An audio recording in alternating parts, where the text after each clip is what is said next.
or murdered. But it's amazing how you see these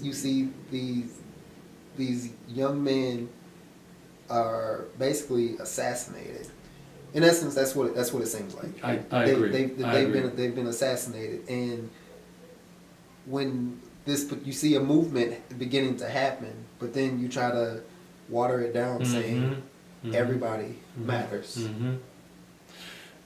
Now, the folks out here that are watching our conversation have heard you say that you're hopeful about the future. Yes. You've talked about not just talking the talk, but you're walking the talk by the work you do in the schools. You seem to have and continue to receive real positive reactions, not only from the kids, as they develop a strong sense of kingship and queenship and black identity, Right. but it seems to trickle down to the families Yes. who didn't have that sort of education. Yes. Now, we all are part of systems that can work together, education, mental health. What are some of the things that you would like the listeners and the viewers of this video to take with them so we can create a more concentrated educational mental health system that not only looks to help individuals but really helps to promote justice, which is a source for prevention of mental health and physical health problems? Well, I think one of the biggest things is exposure. Make sure that the kids as well as the parents know what's going on in the school. So that comes back to the teachers having that relationship with the students as well as with the parents. You know, you have to do the dirty work, is making the phone calls and everything, so that they know what's going on, and just just being there for these kids, and sometimes being there for the parents also. And when counselors or teachers call the parents, it's not always for something they're doing wrong, No, but it's for when they're doing right. it's a lot of times you can call it doing right for when they're doing right. You can say that, hey, I just want to let you know that Johnny is doing really, really well in school. Johnny's making such good progress as the school year's been going on. You know, it goes a long way with parents. You're going to shock a lot of parents because Yes. usually they get a phone call, and traditionally, so being able to reinforce, every parent loves their child. Yes. The circumstances that the parents may be good may not be good, Right. but they love their children. Yes. Having someone from the school call and talk about the goodness that they're manifesting in school, that's a way of really connecting the teacher, the counselor with the parent Yes. under the same guise of being proud for the youngster. Yes. Any other things you'd like the audience to take with them? Again, what I was saying about exposure, you have to be able to get students out into different areas that they may not have ever experienced, just to show them that the world is so much bigger than where they're currently staying.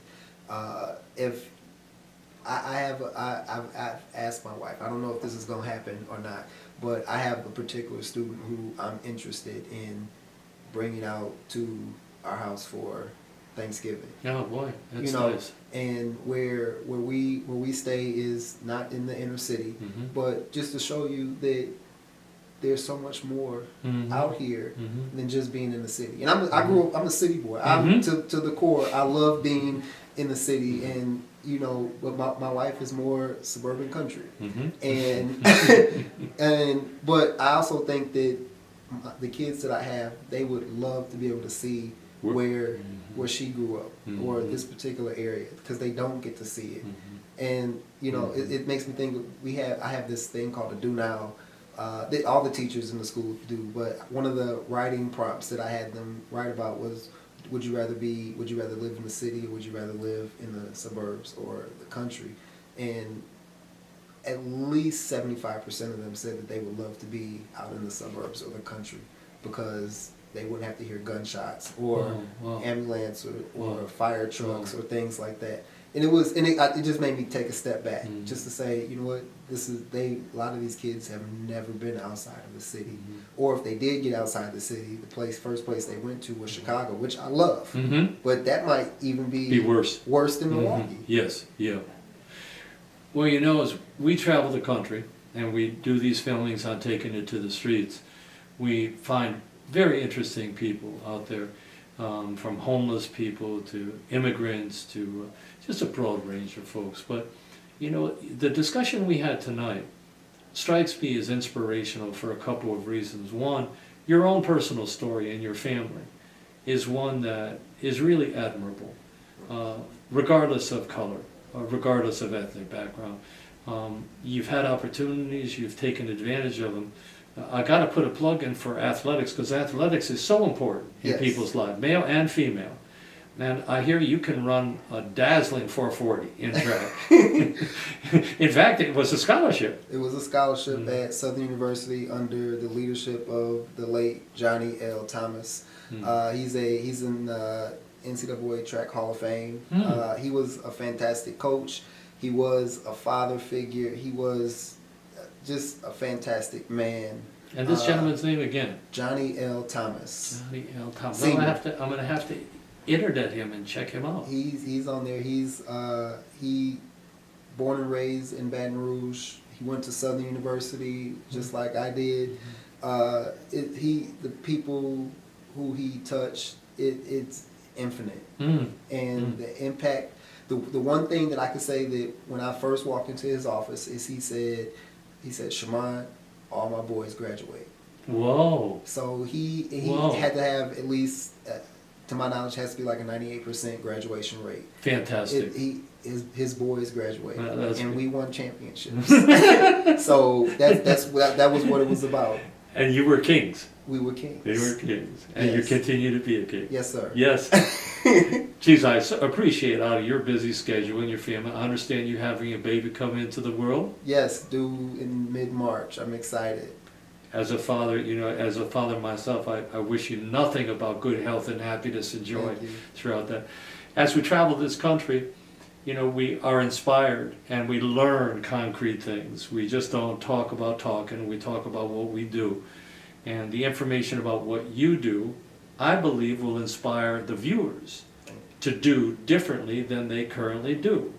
And if we can do more, not 100% more on 10 things, but if we all can do 5% more on one thing, and we add up that 5% going around the country, we will change this society. Yes. It's people like you, Shaman, that give me inspiration and hope for the future. And I can't thank you enough for your dedication as a father, as a teacher, as a human being that really is inspiring and motivating to me.